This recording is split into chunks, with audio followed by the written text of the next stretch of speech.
Well, now to a concerning report tonight for all parents. The California state auditor found that more than 50% of child abusers are not in the state database, and that is where places like child care centers turn for background check information before hiring an employee. ABC 10's Morgan Reiner is live in the newsroom tonight with the update. And Morgan, sadly, that is just the beginning. Chris, not only did 27,000 cases not get put into the system, but hundreds of people who have never had a history of child abuse were added. That means if they applied for a job, the potential employer got a letter from the Department of Justice explaining the dirty laundry that's not even theirs. Jason Malabunas takes his job as a dad very seriously. Just try to be there all the time and be active in their life. As much as he'd like to have eyes on them 24/7, his kids go to school, play sports, and participate in other activities. I think there should be some kind of uniform background check with all the jobs that have access to working with kids.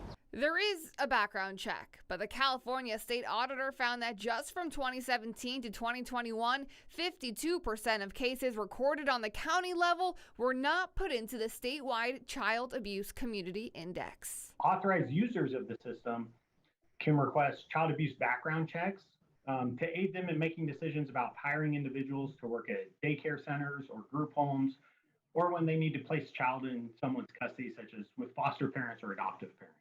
Their conclusion: kids are less safe. To permanently fix the problem, we recommend that the legislature amend state law to allow the Department of Justice to have direct access to the CWS CMS system, which is the system that counties use to record the results of their investigations. Assemblymember Tom Lackey said he requested the audit be done. We suspected that there were some problems, but we had no idea that this audit right here has indicated the degree and the depth of inaccuracies. So he plans on taking a lead to fix the problem. We've got a situation where we're a contributor to the problem.